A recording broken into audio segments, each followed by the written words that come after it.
Hello, welcome back to another recession investing or trading. I got a request to look at REITs, real estate investment trust. It is an area that I rarely trade. I think only once in my life, once that I bought a REIT and then I sold it. I can't even remember when it was. If I had to guess, the last Great Recession. Um, but since then, I can't recall ever even looked at REIT. So we are going to re-examine REIT today in this video. In front of us is SPY, S&P 500. Going back to the last recession time period, as you can see on the top left, January of 2008 to the end of 2010. Well, roughly the end, December 22nd. I'm too lazy to change that date from today to December 31st of 2010, but you get the picture. Okay, so as in previous other videos like this, the red line that you see here is when the Fed started to cut rate, and the recession officially started in December of 2007. Okay, so that's the SPY. REITs. There is an ETF for REIT. For those that just want to buy the ETF, let me add that to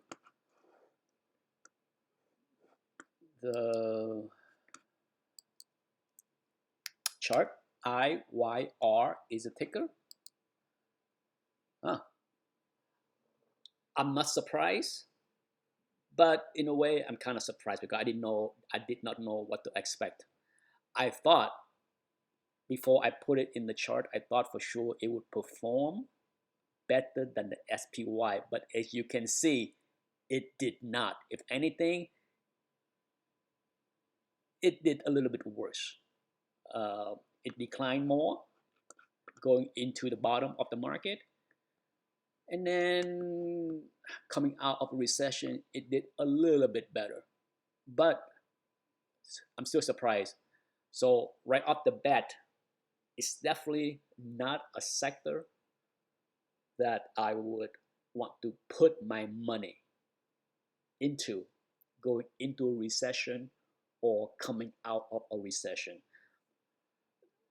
Not to say that this incoming recession that we may have or will have for sure in 2024 is going to be the same. You know, the old saying on Wall Street is that history rhymes, not repeat. Okay, nothing is ever exactly the same, but it rhymes. So does that mean that REITs will have similar scenario as far as recession in 2024 declining with the same significant and magnitude like the S&P 500 likely, and come out in about the same magnitude likely, right? We don't know for sure until it happened. So based on previous videos that I did as far as consumer discretionary, TLT, technology sector, there are many other sectors from those three I just mentioned, as well as, of course, healthcare, XLV.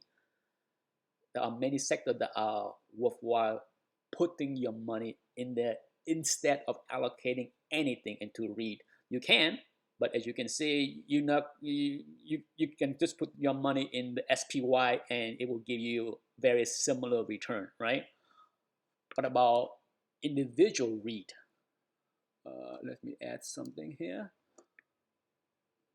Let me see. Let's add. I had two tickers to look at. One is RQI.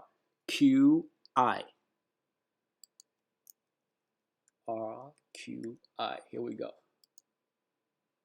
Oh, right here, the blue line. Okay, so RQI did even worse. I don't know exactly what kind of REITs. For those that are not familiar with REITs can be many different things. Okay, it's the real estate investment trust, but there are, I believe, at least 3 different kind of REITs. There are REITs that specialize in uh, residential rental.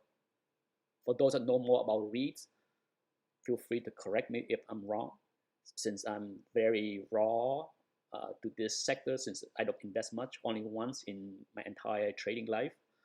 I believe there is REITs that specialize in residential market.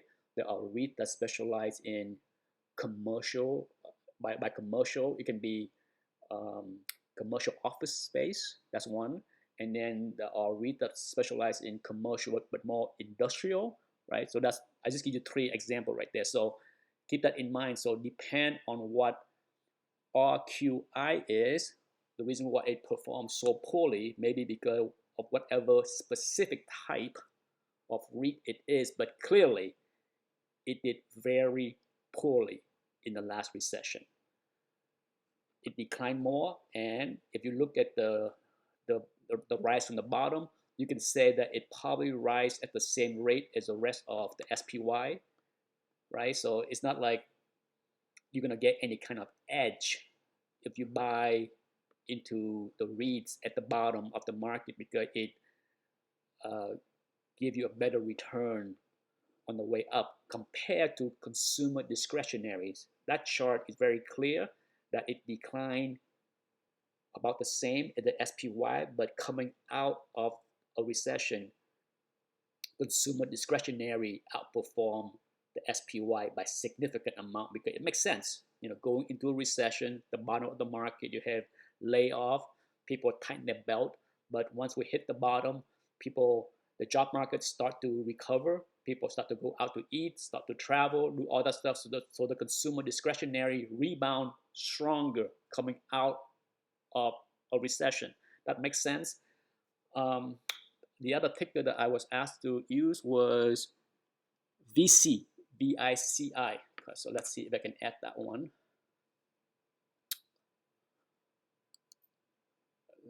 Add that one.